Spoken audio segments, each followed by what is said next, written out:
नबी सलाम ने माशरत की इसलाह देखें किस अंदाज से फरमाई। दूसरे मुकाम पे नबी करीम सल्लल्लाहु अलैहि वसल्लम ने इरशाद फरमाया कि भाई दो बंदों में झगड़ा है और कई दिन गुजर गए, वो सुलह नहीं कर रहे। हदीस के अल्फाज, अगर 3 दिन से ज्यादा वक्त गुजर गया, 3 दिन से ज्यादा वक्त गुजरा और नाराजगी की वजह भी कोई दीनी वजह नहीं थी, अल-हब्बु लिल्लाह वल बुग़्ज़ु फिल्लाह नहीं था। हाँ, तो ऐसा आपका भाई जिसे आप नमाज का कहते हैं, नमाज नहीं पढ़ता, आपने बड़ी उसे दावत दी लेकिन वो मानने के लिए तैयार नहीं, आगे से उल्टी बातें करता है, तो आप उससे नाराज हो सकते हैं। आपका भाई सूद खाता है, आप उसे मना करते हैं। आपका दोस्त जुए का कारोबार करता है, आपका दोस्त शराब का कारोबार करता है, आप उसे मना करें और वो बात नहीं आता, उल्टा आगे से बातें भी करता है। अब यहाँ नाराजगी की वजह अल्लाह की रजा है, यहाँ नाराजगी की वजह दीन है, यहाँ बुनियाद दीन है। अगर तो बुनियाद दीन है फिर नाराज हुआ जा सकता है, लेकिन अगर वजह दुनिया है, क्या जी इसने मुझे फलां मौके पे दावत ही नहीं दी, फलां मौके पे इसने फलां बंदे के हाथ पे नाम दे दिया, मुझे खुद आके दावत क्यों नहीं दी, मुझे खुद फोन क्यों नहीं किया, जब मैं इसे घर चल के गया था इसने अपने साथ वाली कुर्सी पे मुझे बिठाया नहीं, इसने मुझे टाइम नहीं दिया। अब ये सारी वजूहात दुनियावी हैं, इस वजह से नाराज। और फरमाया 3 दिन से ज्यादा वक्त गुजर गया और इसी हालत में मौत आ गई। नबी करीम सल्लल्लाहु अलैहि वसल्लम फरमाते हैं दखल अन्नार, ऐसा बंदा आग में दाखिल होगा, दखल अन्नार, ऐसा बंदा आग में दाखिल होगा। और दूसरे मुकाम पे नबी साहब ने इरशाद फरमाया कि नाराजगी को 1 साल गुजर गया, पूरा साल गुजर गया नाराजगी को। और जाते जी मुबारक हमारे माशरे में ऐसा होता है, कई साल तक जो है रोजी रिश्तों का चेहरा देखने के रवादार नहीं होते, सगे भाई भाइयों से नाराज हो जाते हैं, बहनों से नाराज हो जाते हैं, दोस्त अहबाब से नाराज हो जाते हैं, और वजूहात सिर्फ दुनियावी अगराज़ व मकासिद होती हैं।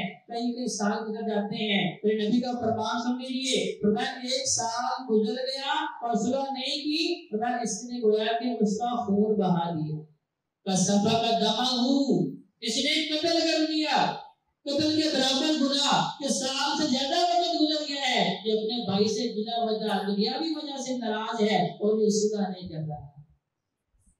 भाइयों, अपने दिल के अंदर से बुग़्ज़ को निकालना है, अपने दिल के अंदर से अदावत को निकालना है, अपने दिल के अंदर जो हमारे ये वसवसा पैदा हो चुका है कभी मेरे जैसा ही कोई नहीं है, बकिया सबको अपने से कमतर समझना, हकीर जानना, नीच समझना, नबी करीम सल्लल्लाहु अलैहि वसल्लम का ये तर्ज अमल नहीं है। फरमाया कि अगर झगड़ा हुआ है और उनमें से एक बंदे ने पहल की है, वो जाके सलाम करता है, अगर तो उसने जवाब दिया, मतलब क्या कि झगड़ा खत्म हो गया, उनके आपस में सुलह हो गई, आपस में मुआहदा किया, गजब लगाना शुरू कर दी, तो फरमाया अल्लाह इन दोनों बंदों के ऊपर राजी हो जाता है, अल्लाह इनके सगीरा गुनाह माफ कर देता है, ये अल्लाह की रज़ा के लिए सुलह कर रहे हैं। और अगर एक ने सलाम करने के लिए हाथ बढ़ाया, दूसरा आगे से हाथ नहीं बढ़ाता, तो ये बंदा अल्लाह के अज़ाब से आजाद हो गया है। अब सारे का सारा वबाल उस बंदे के ऊपर है जो सुलह नहीं करना चाहता। आज देखिए हमारे घरों के अंदर कितने खूनी रिश्ते ऐसे हैं जिन्हें कई सालों तक हम नहीं बुलाते, कितने हमारे दोस्त अहबाब हमारी मसाजिद महफूज नहीं, हमारे दुकानें कारोबार महफूज नहीं, छोटी छोटी बातों पे छोटी छोटी रंजिशें होती हैं, कई सालों तक नहीं बुलाते। और भाइयों, नबी करीम सल्लल्लाहु अलैहि वसल्लम का फरमान है अलिशान ला यदखुलुल जन्नत कातिउन, सही बुखारी और मुस्लिम की हदीस, फरमाया रिश्तों नातों को तोड़ने वाले, दरारें पैदा करने वाले, दूरियां पैदा करने वाले, फरमाया ऐसा बंदा कभी भी जन्नत में दाखिल नहीं हो सकता। चाहे नमाज़ें पढ़ लें, चाहे रोजे रख लें, चाहे ज़कात खैरात करते रहें, चाहे कुरान की तिलावतें करते रहें, चाहे जितने मर्जी बड़े बड़े नेकी के काम करते रहें, अगर आप रिश्तों को जोड़ने वाले नहीं, आप रिश्तों को तोड़ने वाले हैं, चाहे वो रिश्ते खूनी हैं, चाहे वो आपका ताल्लुक दीनी है, दोनों को जोड़ना हमारे ऊपर लाजिम और जरूरी है, और एक दूसरे की इज्जत करना हमारे ऊपर फर्ज है। नबी करीम सल्लल्लाहु अलैहि वसल्लम ने इसीलिए एक मौका पे क्या इरशाद फरमाया, तो मैं लोगों से पूछा कि भाई ये किस शहर में मौजूद है, कि नबी साहब खुतबा हजतुल विदा के मौका पे इरशाद फरमा रहे थे, ये बताओ किस शहर में मौजूद हैं। लोगों ने कहा कि शहर मक्का। मैं कैसा शहर है अपना उम्मुल कुरा, सब बस्तियों की माँ है, हुर्मत वाला शहर है। पता महीना कौन सा है? क्योंकि हज करने आए थे जो हज का महीना था, कहा हज वाला हुर्मत वाला महीना है। कहा दिन कौन सा है? 10वीं तारीख जो हज्जा, ईद का दिन है। पता ईद का दिन, बाबर का दिन। तो मैं खड़े किधर हो? कहा बैतुल्लाह में। पता ये सारी अजमतें इकट्ठी कर लो। बैतुल्लाह की अजमत भी है, हज के महीने की भी है, शहर मक्का की भी है, 10वीं तारीख की भी है। पता ये सारी अजमतों को इकट्ठा कर लो, एक मुसलमान की इज्जत का मुकाबला नहीं कर सकते। आज हमारे माशरे में ये नारा लगता है जी हुर्मत काबा के लिए हमारी जानें भी कुर्बान हो सकती हैं, लेकिन एक मुसलमान की इज्जत नफ्स हमारे यहाँ अजीज क्यों नहीं है? मैं अल्लाह की रजा के लिए अपने मुसलमान बहन भाइयों को बर्दाश्त क्यों नहीं करता? अल्लाह की रजा के लिए मैं दर बुलंद क्यों नहीं करता? नबी करीम सल्लल्लाहु अलैहि वसल्लम का सबसे मजबूत हथियार नबी सलाम का अखलाक था, और अखलाक में से नबी करीम सल्लल्लाहु अलैहि वसल्लम का बर्दाश्त करना और माफ करना था। अल्लाह का हाकिमीन ने हुक्म दिया नबी माफ करने को अपना शेवा बना ले। और एक मुकाम पे अल्लाह तबारक व तआला क्या फरमाते हैं? अल्लाह फरमाना है सारी कायनात का निजाम चलाने वाला खालिक व मालिक कहता है वसुलहु खैर, और सुलह करना बेहतर है। लेकिन मैं कहता हूं नहीं मैं अकेला ही अपनी जिंदगी की गाड़ी को चला सकता हूँ, मुझे किसी की परवाह नहीं है, मुझे किसी की जरूरत नहीं है, मुझे कोई बुलाए ना बुलाए मुझे फर्क नहीं पड़ता।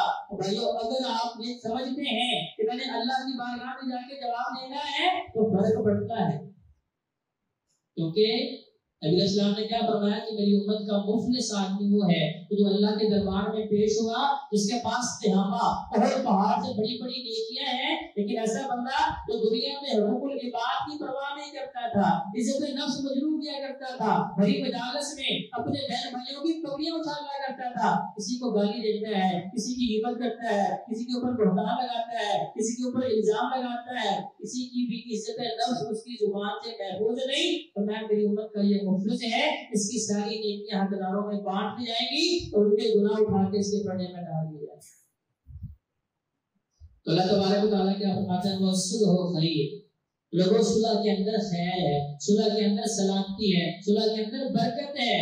आज बिला वजह से देखेंगे तो गारत हो रही है, नस्लें जो है उसकी भेंट चढ़ती जा रही हैं।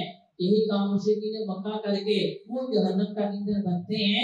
आज का मुसलमान करके अपने आप को जहन्नम से कैसे बचा सकता है? अगर हम अपने आप को आशिकाने रसूल समझते हैं तो नबी करीम सल्लल्लाहु अलैहि वसल्लम ने फरमाया माफ करने को अपना शेवा बनाओ। सहाबा ने कहा या रसूलल्लाह अगर हमारा गुलाम दिन में कितनी मरतबा गलती करे हम उसे माफ कर दें, तो नबी सल्लल्लाहु अलैहि वसल्लम ने कसरत के तौर पर फरमाया अगर 100 गलतियां भी एक दिन में करे फिर भी उसे अल्लाह की रजा के लिए माफ कर दो।